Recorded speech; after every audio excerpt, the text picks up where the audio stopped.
do this.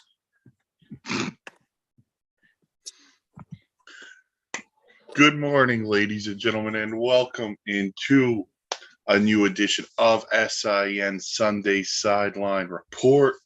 I am Mike Rifkin, joined by Mark Oldopsky Halpern. Mark, how you doing?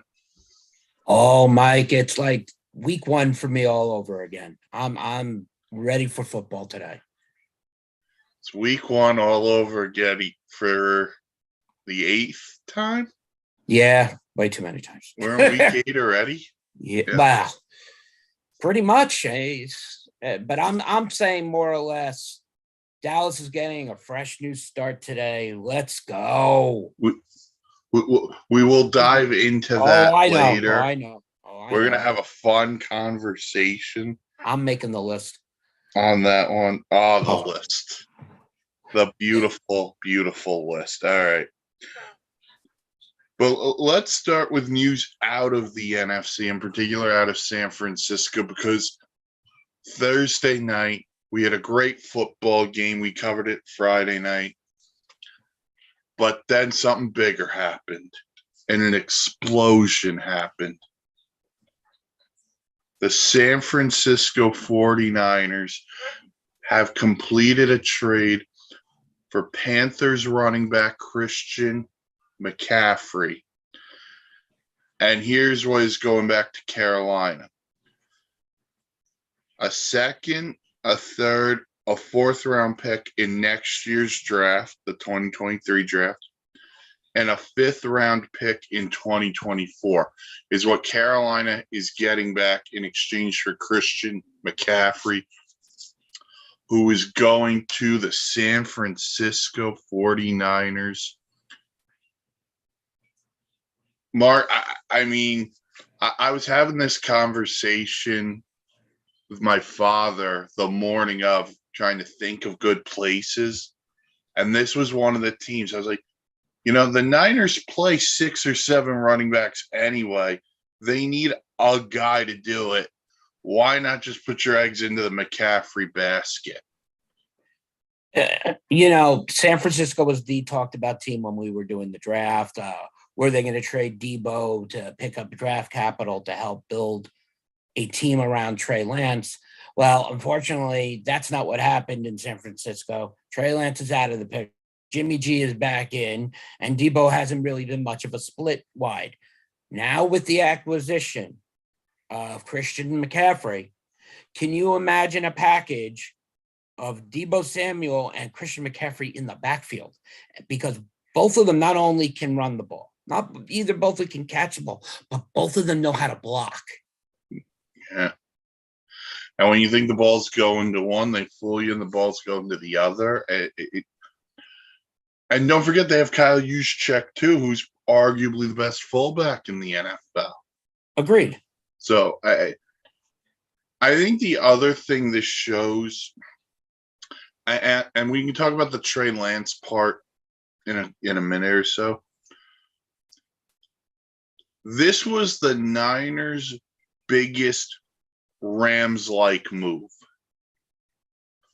They said, we can win not only the NFC West, but we can win the entire NFC, which is something else I want to dive into. But this was their home run move because they're going for it with Jimmy G at the helm.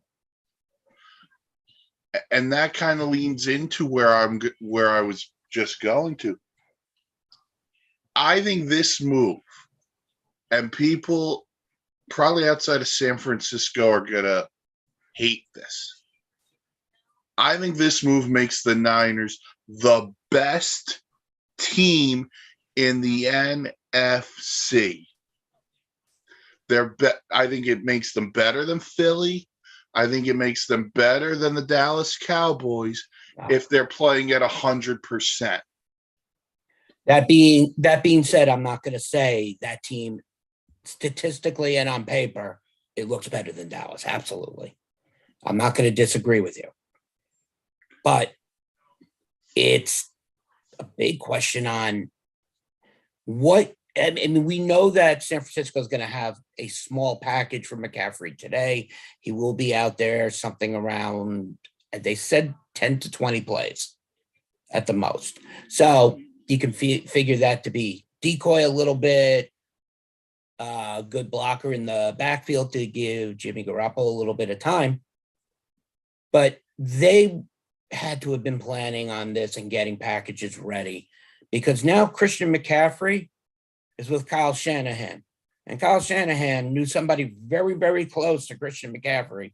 That's Daddy, Ed McCaffrey, which, shout out to Ed, one of the greatest underrated players of all time, in my opinion. He was on those 90s Broncos teams that won the back-to-back Super Bowls with John Elway, and Mike Shanahan was the head coach. Yeah. So, I mean, that is a nice little reunion. So, I mean, think about that offense for a minute, because you had Elway, you had Rod Smith, you had Terrell Davis, you had Shannon Sharp and Shannon Sharp. Yeah. And back, obviously today we talk about the fact that there are massively dominant teams and all like that. It wasn't talked about like that, back then, because the star level as it is today wasn't the star level like it was in the 1980s. So everything's coming full circle, but I think the attitude back in the day was better than it is now. Yeah, I'll say this on the Niners as well. I don't only think they're the best team in the NFC now. If they get anything out of Trey Lance next, this is going forward, he's gonna have no excuses, because he's got Kittle at tight end. He's gonna have Debo locked up. They got Ayuk. And now they got McCaffrey, who I think he's under contract for at least 3 more years. I think it's 2 or 3. Yeah. There might be an option in there. I'm not 100% sure. So there's going to be no excuses on Trey Lance. If he plays poorly, then it's on them. But I love this Niner team. I do. It brings you back to the, you weren't around. Brings you back to the 1980s versions, watching Montana and Rice and Ronnie Lott. I mean, finally, Roger Craig. Yes, I give Roger Craig his justice. John Taylor, or Dwight Clark. Yeah, and look, Dwight Clark was a good football player. He really, I dislike him only because of the catch. And I will make sure I hate the 49ers because of that. And that's the only thing I have against Dwight Clark. Otherwise, he was a really solid football player for that team. But it's nice to see that we're starting to get back into the 80s and 90s teams that were the dominance. And everybody is slowly shifting pace. So to throw it out there to Mike's wiping little eyes, the Dolphins weren't anywhere really. They were always in the middle, so they were bobbing. Dallas and where they've always been. Dallas was at the highest of peaks anywhere until after the 95 season. But now they're coming back, and we're seeing the 49ers come back. Forget New England, who really cares about them.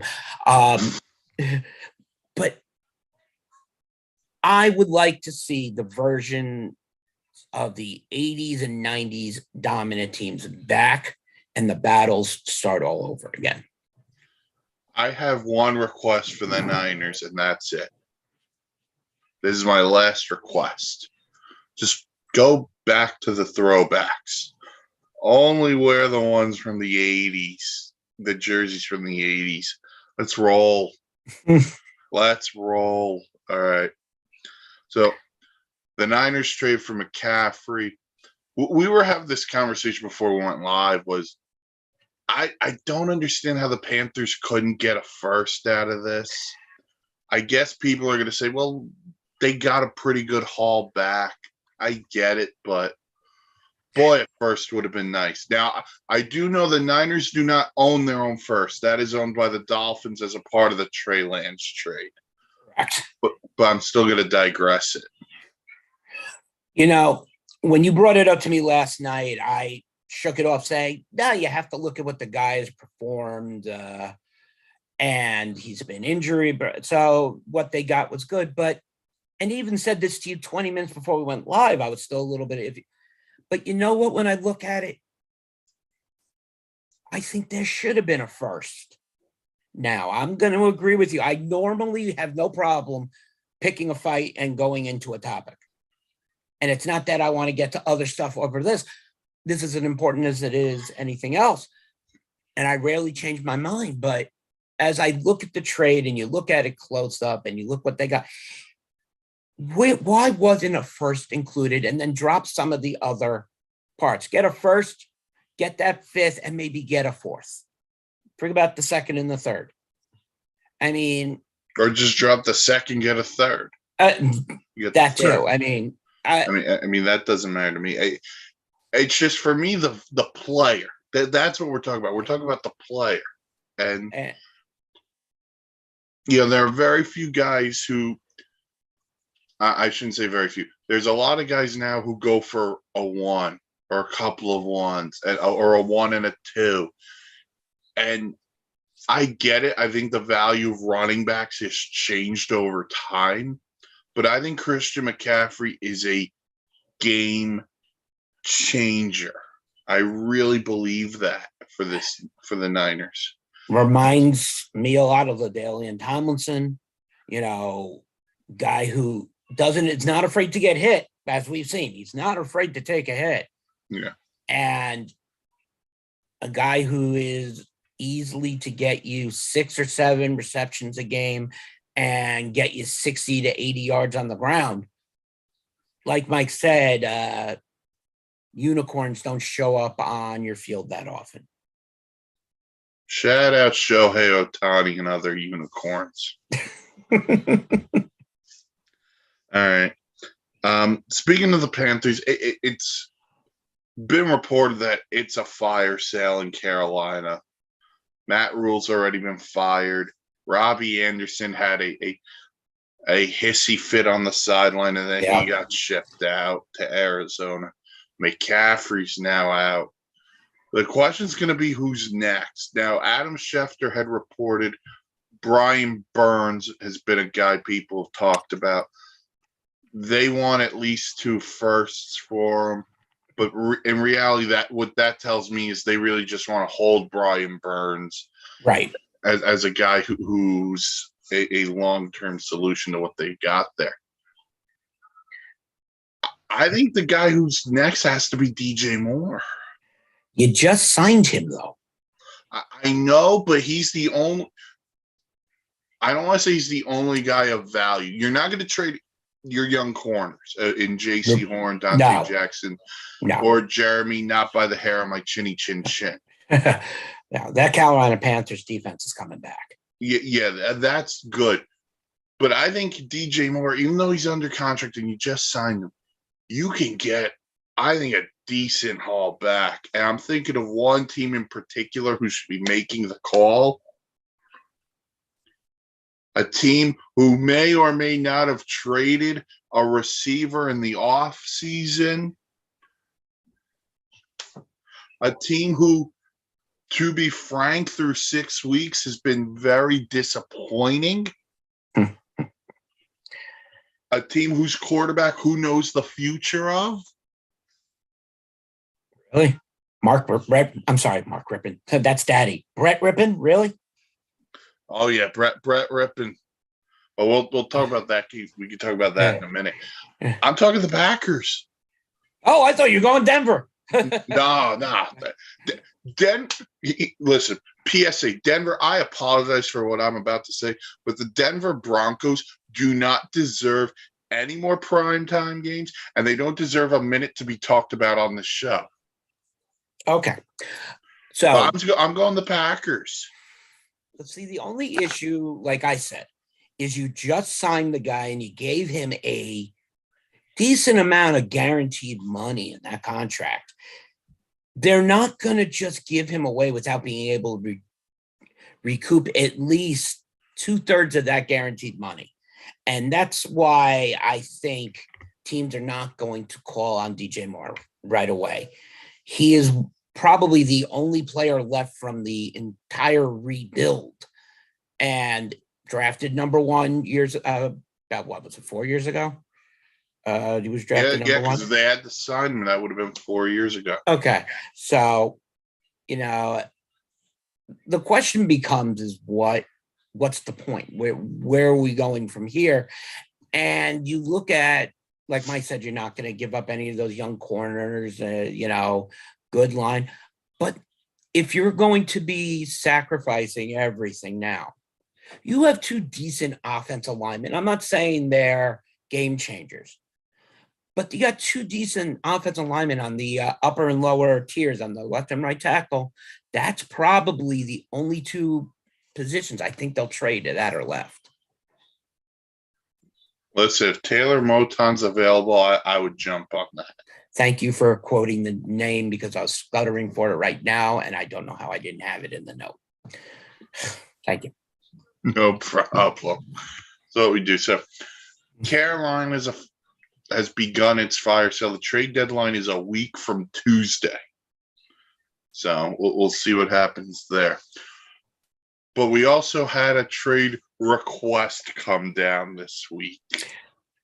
Not surprising either. I mean, dude, things were going so well for the New York Jets. They're 4-2. They're rolling. And then, boom, Elijah Moore has requested a trade. Robert Saleh has said Elijah Moore will not play today. He won't even make the trip to Denver. He's out. But Elijah Moore requested a trade after not getting targeted last week. And this is the type of culture we're seeing as wide receivers is, I don't get the ball. Here we go. And I'm going to just put up 3 names: Terrell Owens, Dez Bryant, and Calvin Johnson. They were all about just getting the receptions. I understood the arguments when you're that good. Elijah Moore is a young rookie. He's in his second or third season. Second year. All right, he's in his second season. You don't have the right to open your mouth unless you are the number 1 overall pick or the number 1 player captain on that team to say, hey, look, you don't throw me the ball, I want out of here. If I am Green Bay, sorry. If I am the Jets. That's the team we should trade for. Right. If I am the New York Jets, I say, blank you. Have a nice time on the bench and then sit them the rest of the season. You're under your rookie contract, so we're not giving you a lot of money. And then in the offseason, we'll see if we can make a trade for you. See if his attitude changes that way. Well, Sal also said they're not trading. On the year, Elijah Moore has 16 catches for 203 yards. Doesn't have a touchdown yet. Last year, he had 43 catches, 538 yards, and 5 touchdowns. Nice rookie season. Yeah. He also had a rushing touchdown last year, but this year it has not happened. But, the Jets have been active. Look, they got Garrett Wilson in the first round this year. Corey Davis is still under contract. They brought in the 2 tight ends. They brought in Breece Hall, Berrios. They have pieces there. And Elijah Moore was one of those guys last year entering the draft. I was like, that's a dude. That's a dude. And, the Jets draft him. And look, he put up good numbers last year. Not great. They were fine. You can't put this out there now. This is not the time. This is not the place. Your team is rolling. You just went into Green Bay and stomped the Packers. Be happy. Be a team guy. And I think you brought up the perfect name before. Terrell Owens. This is TO syndrome. Mm-hmm. I didn't get what I wanted. But there's a word for that when it comes to wide receivers. Diva. It can't happen. And I know Robert Saleh is not the kind of guy who's going to put up with that kind of nonsensical BS. Correct. When you look at Elijah Moore, I don't see a complete wide receiver yet. He's got the talent. Now, another player that reminds me of him but didn't give his attitude was Denzel Mims. Who will play in his place today? Exactly. And Denzel Mims didn't bark that he wasn't getting the ball much during his rookie season. He went out there and he was available for whatever he was asked to do. Unfortunately, he got injured and then he fell down the roster a little bit. He's getting a fresh start. Use it now when you have the team that you are on. A fourth wide receiver, fifth wide receiver can manage 6 catches a game in this type of scenario. So get yourself in there and make yourself available. Now, Mims has also requested a trade, but he's gone about his business, like you said. He requested, I believe, in the office, but, there's been no issues from what I've heard or read. But for a dude in his second year, and I like Elijah Moore, not the time. No. This is viewed as selfishness in the room. But let's now throw out the possibilities of looking where Elijah Moore can go. Because you're not going to trade him to any team in your own division.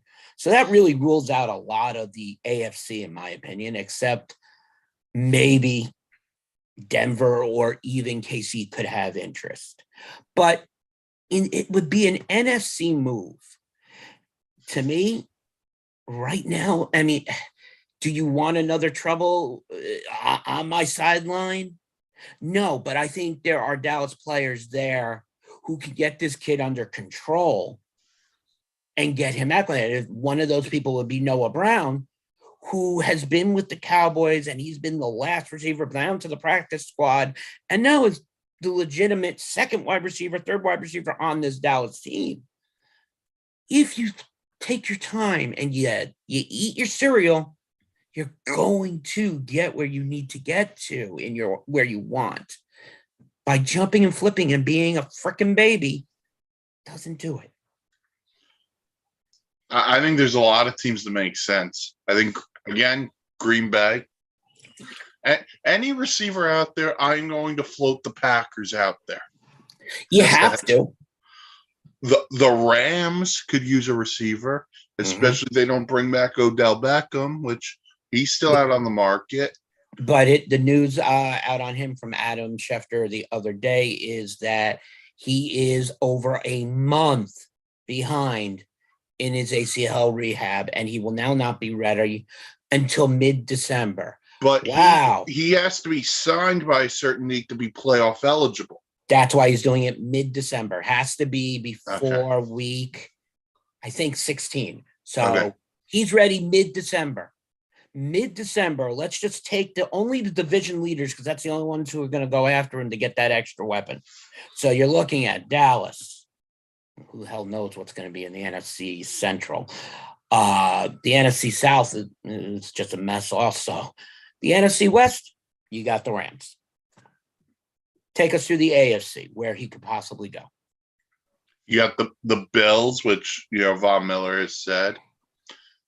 You got the Indy-Tennessee battle in the South. The North, he's not going to go to Cincy because they got too many guys, but he could go to Baltimore if he really wanted to. And the spot I think would be perfect, mainly because it would spite certain people, the Kansas City Chiefs. Yeah. So there is a plethora of teams he can go to. Yeah, we'll just have to wait and see on him. Right. But back to more, the Packers, the Rams. What if you stayed at MetLife Stadium? The New York Giants could totally use a wide receiver. That would be the easiest move for him. Yeah, that would be easy. Change colors. But if I'm going to go to the AFC, again, the Ravens, The Colts could use a receiver. Yeah, there was another team we left out. I mean, those, especially for a young guy under control. Joe Douglas, who I think has done a superb job as the GM of the New York Jets, as much as that pains me to say,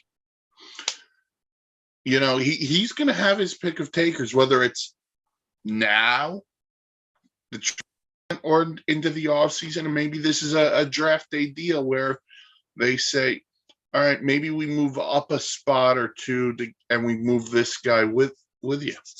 I mean, there's a lot of places you could go. Yeah, if you want to look at the teams that certain networks have said put a fork in, stick a fork in them, they're done. Cleveland, Green Bay, I think is done. That's why I was kind of surprised. We'll get to Green Bay in a minute. Yeah. I do want to talk. And New England and New Orleans are pretty much done, in my opinion, right now. New Orleans is done. Yeah, their season's over. So, and I apologize, New Orleans. Yeah. Well, I had high hopes for them, considering what the outlook was. No Super Bowl guarantees or anything, but I was kind of excited. However, the one factor I did say that is going on there is correcting that Chris Olave is going to be your rookie of the year. He's been really good. Yes. Michael Thomas is hurt again. Landry's been hurt. Their issue is this. Their answer at quarterback is not on the roster. Correct. So New Orleans will be one of the teams we can see do some heavy work in the next week. Yeah. And they'll unload it for draft capital, and they usually do pretty well in the draft. So, but we have a week until the trade deadline. But we talked about the Packers before. And the Packers are one of the three massive favorites in the offseason that are 3-3. The Packers, the Bucks are 3-3, and the Los Angeles Rams of St. Louis are 3-3. Of those three teams, which one do you believe in the most? I'm very, very sorry to a member of the SIN network, but there is no way I believe the Packers are still alive. I think they're already 6 feet under and just making it worse. For me, I think the team is the Rams that got the best chance, is more alive, because with the news with Tom Brady and Giselle, Tom Brady looked on camera this morning to me, had the glasses on. He looked very light on his feet and very, unbalanced. I don't know what type of shape Tom Brady is in, because this is a nasty divorce, and it's going to come out publicly even more. It's a big distraction down there for him. You think playing in New York was a distraction, and playing in New England was a distraction, and going to New York, whatever to play there, what's a distraction? Now this is going to be worse. So the Rams, to me, are in the best chance to take off now. So the Bucks, to your point, the Bucks have only broke. They've only broken 20 points 3 times.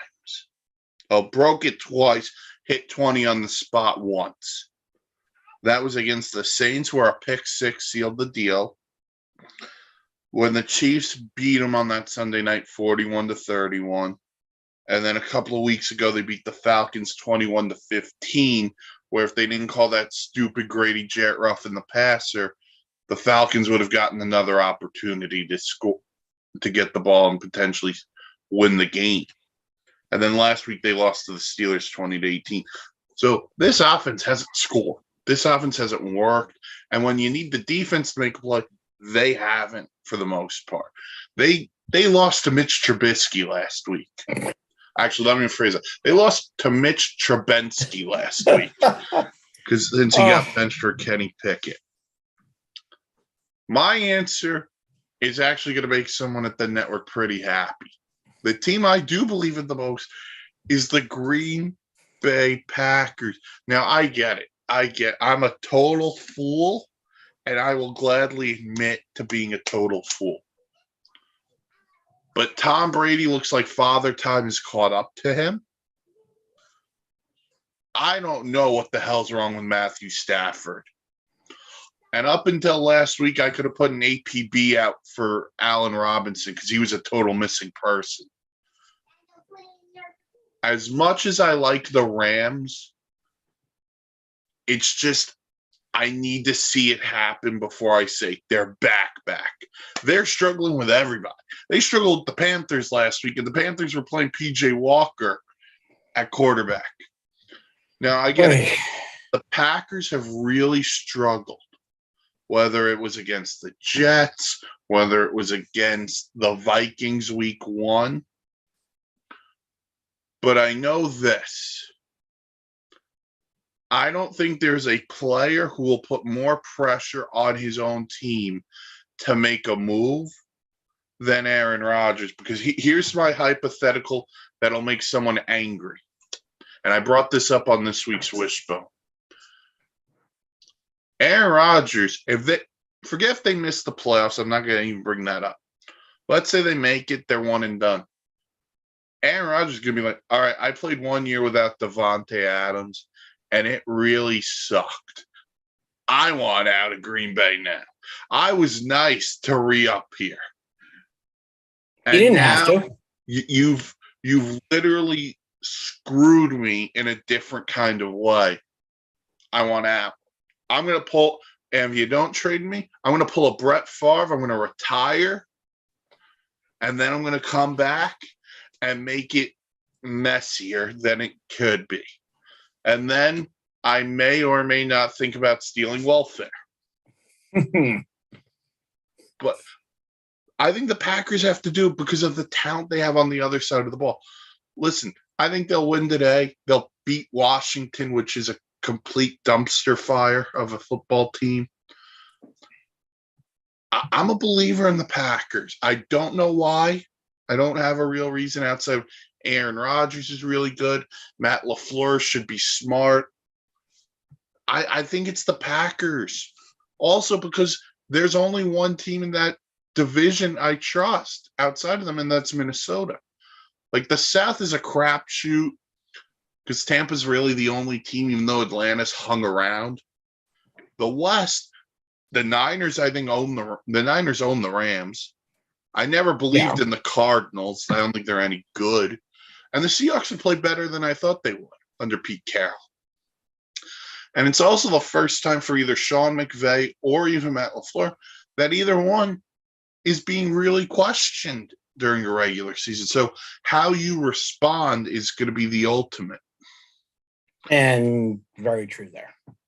Yeah. So Mark believes in the Rams. I believe in the Packers. No one believes in the Bucs. So Tom Brady's going to just kill everyone, and the Bucs are going to win the Super Bowl. Which is how it's going to go.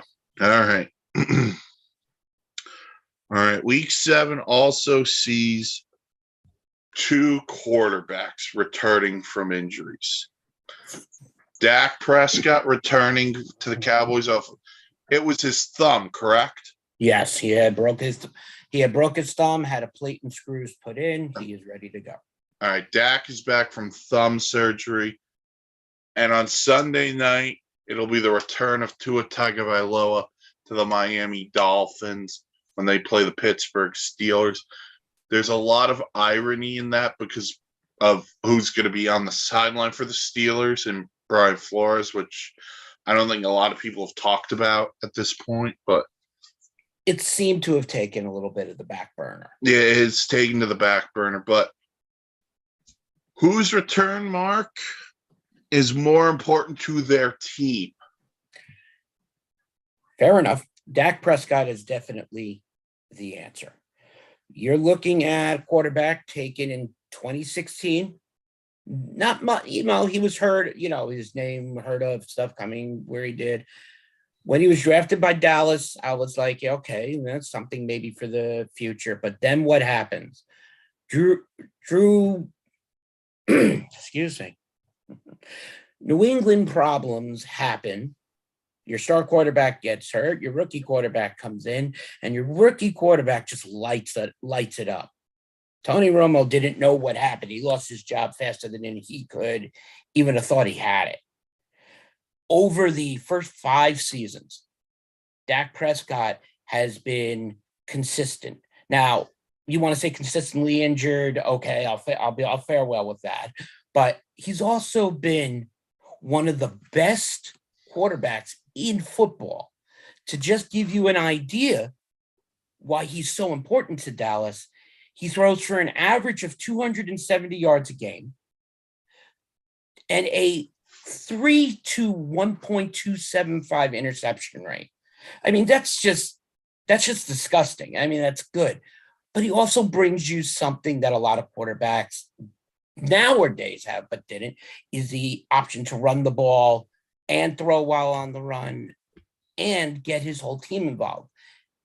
This is why I think Dez Bryant was never brought back, and I think he came at the hands of Dak Prescott, because Dak Prescott is someone who likes to use the whole field. I think that problem was happening with Amani Cooper towards the end of last season, and Dak said something, so Jerry got what he could and shipped him off. I think they could have gotten a little bit better, but that's just me. But it was the money that had to do with it, not his attitude. Bullshit. What happens? Dallas is sitting at 4-2, and the freaking Eagles just like to be 5-0, and the mother blue and white New York Giants. I'm sorry, we had some audio problems there. I'm sorry, it's back. New York Giants, who don't belong at 5-1. So Dak Prescott, when he takes the reins of this team today, has only one thing on its mind, is run up the score. And you're playing against the Detroit Lions, who have one of the worst defenses, one of the most scariest offenses, and led by Jared Goff, because we just see them staying in games. So there is nothing perfect about any team going to face Detroit, because you don't know who you're getting when you do it. The Dallas game should be a slaughter, and I start back to why Dak is more important than your fishy man. Wait, so I want to ask you this before I go. They play the Lions today, they play the Bears next week, then they have the bye week. Why not just play Cooper Rush those 2 weeks, give Dak the extra week of the bye, and return him against the Packers? Okay. Very fair point. And last week they were talking about Dak probably coming back, and the big indication, is that all the swelling wasn't out, and Jerry Jones told him, you're going to wait 1 more week. We're going to make sure you can grip the ball right. And Mike McCarthy told them, and everybody told them, to the guy who drives the footballs on the sideline, where he told him, you're not playing against that. You'll come back against Detroit. Adam Sandler said it best in The Longest Yard. You need a tune-up game to get yourself going. No better team than to have one against than the Detroit Lions. My only fear is that you have a Lions team that doesn't quit. It's not a team that's giving up. They don't mind that they're losing every game, because they're in every game within a few points here and there. But I see today being a slaughter from the Cowboys. So someone should call PETA. Yes, because there will be fresh lion meat. Well, you can just go see that. Oh, crap. Going from the red meat heart of the America land, Texas, let's travel all the way down to the light dolphin world in Miami, and let's talk about Tua. Wait. So your hatred of SeaWorld is very just unpleasant. I don't get it. Most people like SeaWorld. All right. Tua returns off a scary concussion suffered against the Bengals. Here's why his return is more important than Dak Prescott. There's really a few reasons for me. One, in the games he missed. If you want to include the second half against the Bengals, you can go ahead. The Dolphins couldn't score, let alone move the ball with Teddy Bridgewater or Skylar Thompson. They were having a hard time moving the ball. Tua wasn't. Tua was playing really well. I think his completion percentage is near the top of the league, quarterback rating, and he found chemistry with Tyreek Hill, which made this offense explosive. Mike McDaniel put him in a really good spot. The other guys scuffled. No one's going to deny that. The other part is the Cowboys can win a game with their defense because they could get to the quarterback. The Dolphins have a hard time getting to the quarterback. Yeah, after a year where they were a top 5 defense in sacks, they're middle of the pack right now. Emmanuel Ogbah, Jalen Phillips, those guys got to get home at some point. They're still waiting on Cowboy legend Byron Jones to return off of off-season Achilles surgery. I also believe this, and you're going to call me whatever you want to call me. Let me get my thesaurus open. Okay.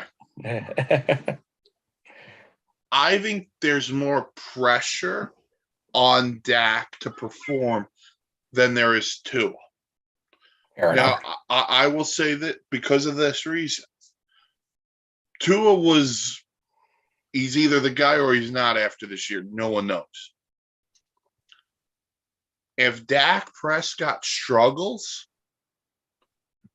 and the wheels in my head are turning, the guy in the owner's box is going to be, why am I paying Dak Prescott $100 and whatever million, and then Cooper Rush, who I'm paying nothing to, had this offense great up until last week? Because then there's a conundrum if Dak struggles. Is what to do about the $40 million quarterback? Right. And there are going to be people going, Cooper Rush played better than this guy. Mm-hmm. I said this in the article I had up on the network, and if you want to check that out, just go to www.esportsinsanitynetwork.com to read about all the vlogs and blogs. The backup quarterback position is one of the most responsible and the most highly, I don't want to say controversial, but most highly disrespected players of the team, because they know their job is to pay attention, listen on field. And the moment that something happens, the player got injured and you got to go out and replace it, it's like you're expected to be just as good as he was and moving the ball like he was. Most backup quarterbacks have had their shot and have a name in the system. Cooper Rush had been with us. I'll be honest, I cringed. I was like, all right, this is where we're going. But he made me a believer after that win against Cincinnati. I was fully confident with that. You were rushing to judgment. Yes, I was. I rushed it right out of the gate. And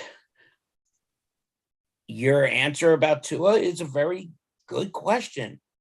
Mind you, we've had too many concussion-laced quarterbacks in Dallas. My personal favorite, Troy Aikman, Tony Romo. Tua now, I think that makes a total of 3 in 2 seasons for him. There's going to come a rule about concussions, how many you're going to be allowed to have in the league, whatever, eventually one day, not one that's going to be easily laid into. But most of these guys aren't. That's for people smarter than us to decide. Exactly. I mean, that's not something we're going to be able to feature, but Mike makes a good point. If Dak come back and struggles, do you make a play on a young stud like Tua and bring him to Dallas? Oh, no. That wasn't my point at all. My point was going to be this. Cooper Rush is going to become your guy. Oh, well, I hadn't gotten to that point yet either. I was just going to say we make a big trade and take Tua away. Because I thought this for a while when he was out there as a free agent. Jerry would have made a play on Tom Brady. I got the feeling Jerry would have done that. I think Dallas fans would not have renewed. Look, again, no disrespect to the guy. He is when he's all there. He's the best quarterback there's been in a long time. And we'll never see the likes of Brady again. No. It'll just be like that. And right now, what do you do? Unless you're a team that sees the diamond in the rough, but you cannot convince me that the Dolphins' future of this season is more important than the Dallas's future. There's, like you said, more pressure in Dallas because the Dallas Cowboys are the New York Yankees of football. So they're expected to be 26 titles, et cetera. Yeah, nobody owns 26 titles in football. You're expected to put up those big numbers. And like the New York Yankees, they haven't won anything recently. Mike, is this a 3? That's a I three. think the Astros like 3 because it's 3. The Astros, yeah, 3-0, yeah. So selfless plug for our Yankees. Selfless plug for our lovely Yankees man in Danny Boy Reginald, Eric Big Brother Ford, Alex Matai, Jeff Knapp, and Bill Corpus Crispy Murphy. The only one person who of our group I would not destroy last night was Danny Boyd Reginald. All the others were up for fair game. Oh, and I'm sorry, Ross Mason. So now we're getting Jeff's away. A good guy. I wouldn't roast Jeff. Right. So we're going to go away from baseball and get back to football. But that was just go Astros. Yes, go Stros. Okay, right. But when you're talking about the backup quarterback, you're only going to hear the negative unless you are perfect, like what Tom Brady did. So that responsibility is huge. Right, correct. All right, so those two guys are returning, and we got some major games today. We got some big divisional games, as well as a Super Bowl rematch. Let's start with the AFC North, because that'll have the Baltimore Ravens taking on the Cleveland Browns. So really it's the old Browns versus the new Browns. And the old Browns are technically in first place, while the new Browns are 2-4. This really should not be much of a thought. I think Baltimore is going to eat. I'm not going to say, I don't want to say easily. Game is in Baltimore. Okay. They're going to glide to a win. I know the weather is a little bit iffy, but I think this will be an easy Baltimore win with the fact that most of their running backs are either questionable or out. So we're going to see a lot of work out of Lamar today. Maybe we'll finally get to see the passer that we are not seeing. So that's what I see there. Well, no J.K. Dobbins. He's going to be out the next couple of weeks after having knee surgery. So. But you're right. We're waiting on word if Myles Garrett, Clowney play for Cleveland. We're waiting on that. But I'm with you. I like Baltimore. I think this is a time where we look at Cleveland. They're 2-4. And we're waiting for November or December 4th when Deshaun Watson comes back, ironically against the Texans. But the Browns play the Ravens today. Then they play the Bengals next week. Then they go to Buffalo. Then they play the Bucs. You could easily lose all 4 of those games, and before Deshaun Watson appears, your season's over. So it is imperative of guys like Nick Chubb, Kareem Hunt, Myles Garrett, because to play well, because Jacoby Brissett ain't it. He's not going to win you football games. But I like the Ravens too. And I like the Ravens big today. I think the Ravens make a statement. I think this is a 4-touchdown game. 2 in Yeah, the I air, think 2 on the Lamar has a ground. big game. I Yeah, really do. 2 in I the air also and 2 think on the he's going ground. to get revenge because he got hurt last year against the Cleveland Browns. Yes, he did. But that was in Cleveland. But I like Baltimore. Yeah. I like the fighting Harbaughs. All right. We have an AFC South showdown where the Colts go to Tennessee to play the Titans. First place on the line. The Titans are 3-2. The Colts are 3-2-1. Listen, I love the Colts. They were my dark horse team in the preseason. And they found a way last week to beat the Jags after they found a way to beat the Broncos in that Thursday night classic. I don't know who the Colts are. They'll get Jonathan Taylor back today, at least, but it's the other side of the ball. Like, can they stop Derrick Henry? That's the game. If they stop Derrick Henry, they could win. If they don't stop Derrick Henry, it's over. And if they do get to Derrick Henry, look for a lot of dump off plays to Donta Foreman, who is really another trade request that is coming in to see if he's available.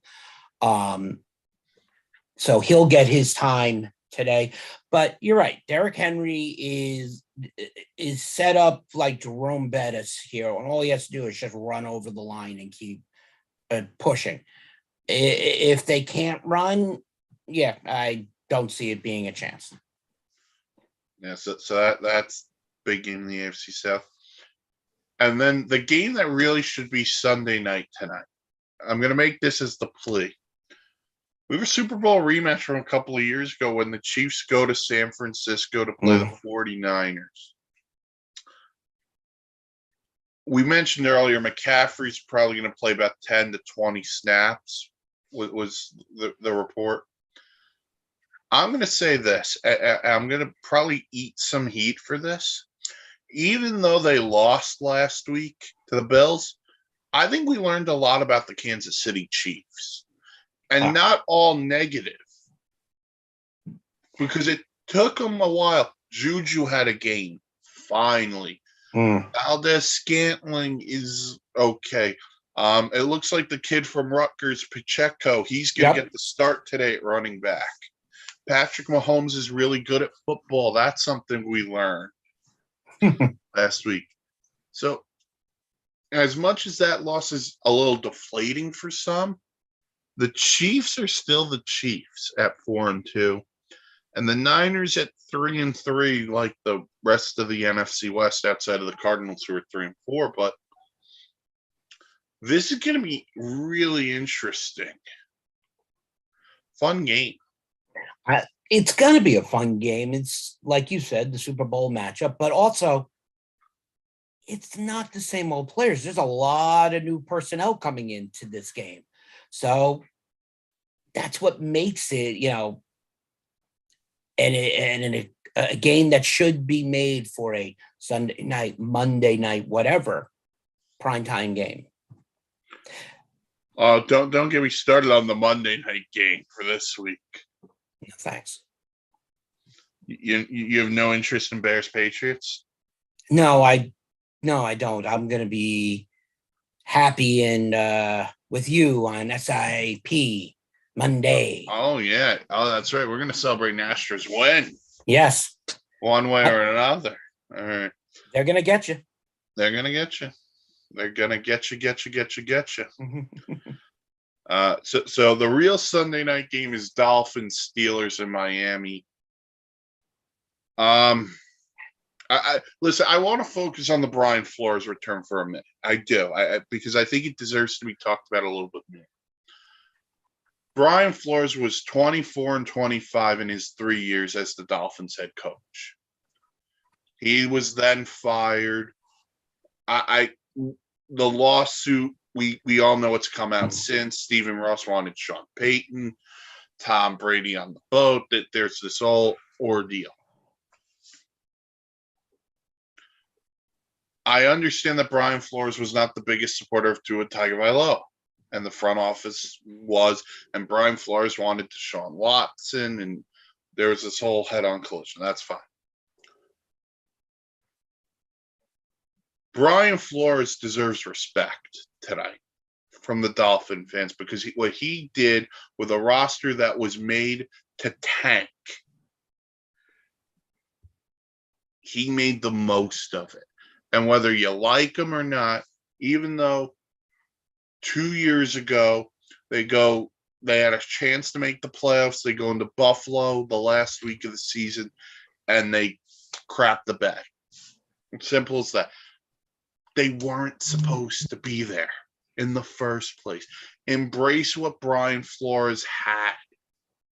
You want to be mad at him for not wanting to? I don't care. But he made the most of every opportunity he had as the Miami Dolphins head coach. He deserves to be a head coach somewhere else. I will argue that on that hill as well. So you have to at least acknowledge the fact that he is there and he deserves some sort of an applause. Now, as for the game itself, this is a must-win game for the Dolphins. It's a must-win game. You've lost 3 in a row. You've looked absolutely awful offensively. You get your quarterback back. It's about the defense this week. The Steelers' offensive line couldn't block water if they were on a boat. They're that bad. You got to get to Kenny Pickett. Xavier Howard, I need a big play out of you. You wanted more money, they gave it to you, make a play. Emmanuel Ogbah, you wanted money, they gave it to you, make a play. The defense has to make some plays. Offensively, Jalen Waddle had a rough week last week, costly fumble, was at fault for a big interception. He needs to step up tonight. Tyreek Hill's been the constant all year. Raheem Mostert looks like he's getting it into gear. This is a must-win game for the Dolphins because the schedule actually gets a little bit easier after this week. If you just give me a minute to let it load. Let it load. Let it load. All right. So they play Pittsburgh tonight. They go to Detroit next week. Detroit's not that good. They go to Chicago the week after that. Chicago's god-awful. Then they play Cleveland before the bye week. And then off the bye, they get the Texans. Before a stretch of the Niners, Chargers, Bills, Packers. Make your move now. You're not going to win the AFC East because the Bills are going to run away with it. But there's no reason you can't contend for a wild card spot. They should be in a wild card spot. I don't think it's a question of contend. I think they will be there. I do too. But you need to win tonight. You need to beat up a team that, quite frankly, I don't think is that good. I mean, when you look at the Steelers and what they had around them at the beginning of the season was everything but a quarterback, really. There was no definitive number one. I mean, with the I hate to even mention this again, but I'm going to, with the horrible thing that happened over the summer with Dwayne Haskins, to the biscuit, to Kenny Pickett, to I don't even know who else is there right now. Sorry, Mason Rudolph. There's not one name that stands out that ever really did anything really great. Yes, Trubisky had that 1 year. So did Tim Tebow. I mean, but that was it from them. So this is very, very, it's going to be a very pivotal game, I think. And could it be called a quote unquote trap game? Maybe. I'm gonna call Admiral Akbar. It's a trap. But yeah, Dolphins have to come out on top. This is a night where you let Tua just sling it around. Yeah. And before we go, this news from Ian Rappaport about 20 minutes ago.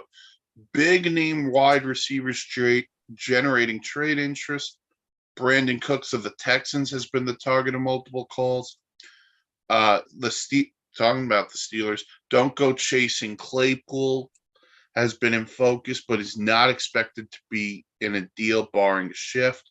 And Judge Jerry Jeudy has been the center of calls as Denver sputters. I'm very intrigued on Jeudy. I would not want to move Jerry Jeudy if I was Denver, but unless it's the right price.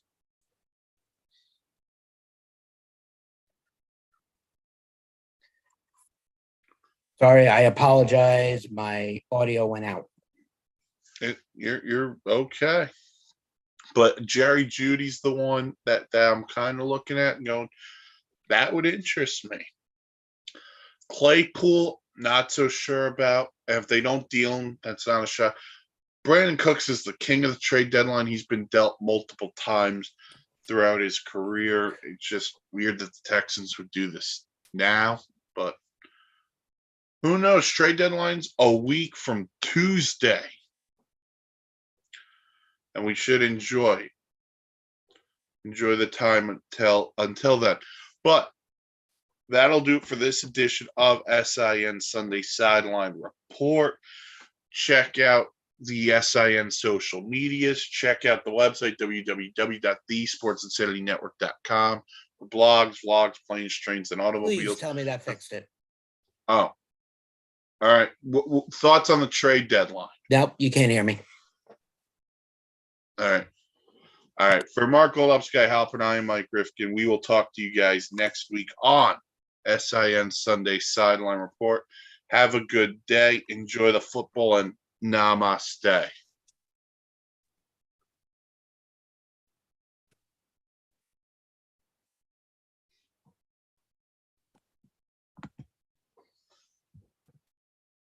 I don't know what's going on here. Don't tell me it just fixed itself.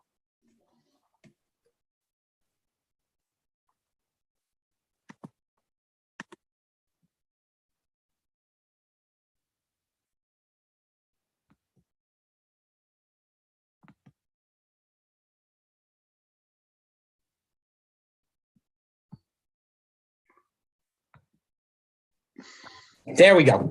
Ladies and gentlemen, I do apologize for the technical difficulties. Michelle, can you bring in Troy? Oh, I thought we were ending it. No. We're going to be done in about 2 seconds.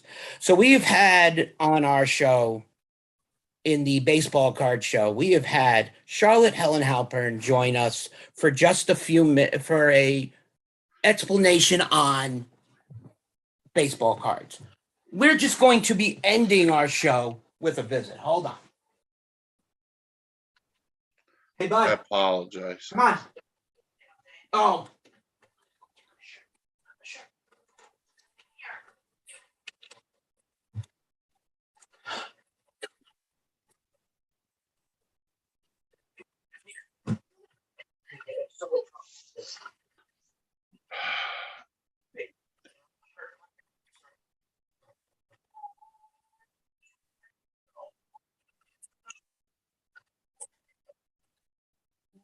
No. Ladies and gentlemen, I'm going to introduce you quickly. This is Troy David Halpern, and Troy is learning football. He's getting better at it. And Troy, we do something on Sundays that was done by the immortal number 88, Michael Irvin. You ready? You ready to do our thing? You ready? What time is it? What time is it? What time is it? Fader time. That's my bud. Ladies and gentlemen, I hope you have a fun Sunday. Enjoy games. And I apologize for the 6 minutes of dead everything, but Mike covered it great. Enjoy the games. Follow the network. Mike, where are they following? Let's